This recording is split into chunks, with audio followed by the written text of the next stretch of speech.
Pourquoi le peuple africain se sent proche du peuple... Pourquoi on se sent proche du peuple asiatique? Parce qu'on a beaucoup de similitudes. Les Chinois, les Asiatiques, les Japonais, les Laotiens sont très proches de leur tradition. Et quand tu prends le bouddhisme et la tradition africaine, il y a beaucoup de ressemblances.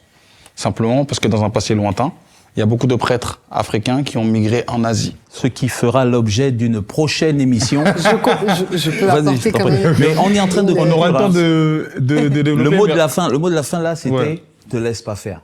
Merci maman. Donc je dois dire le mot pour la diaspora. Ton mot de la fin, oui, je t'en prie. Ok, moi le mot de la fin c'est quoi?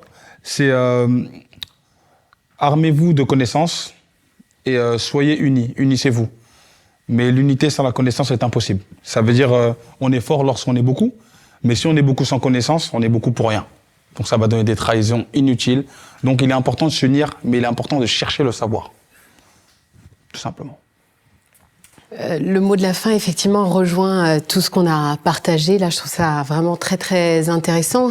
L'idée, c'est, pour moi, une des clés de la guérison, c'est de pouvoir sortir de ce que l'autre projette sur nous et de ne pas rester dans les modèles d'identification.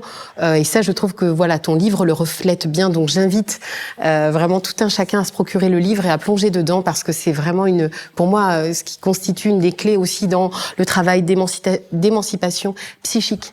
Comment je connais mieux mon histoire pour ne plus rester dans les modèles d'identification.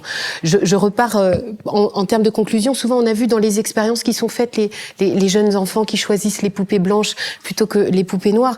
On sait qu'il y a encore un système racialiste qui est à l'œuvre et qui fait que effectivement, dans les testings, on voit bien que à CV égal, quand on met des noms à connotation racisée, mais il y a aussi le fait, il faut le dire, que si moi dans ma conscience, je vais choisir la poupée blanche, comment je peux considérer qu'en face, un blanc privilégie la poupée noire pour me choisir quand je postule à un entretien d'embauche?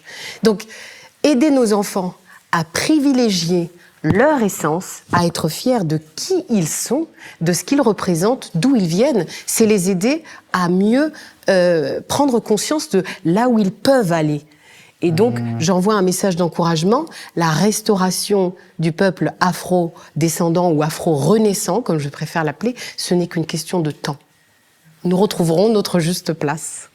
Restauration du peuple afro, question de temps. Pour clore, c'est vraiment aussi, j'invite à la solidarité, même ponctuelle, ça veut rien dire.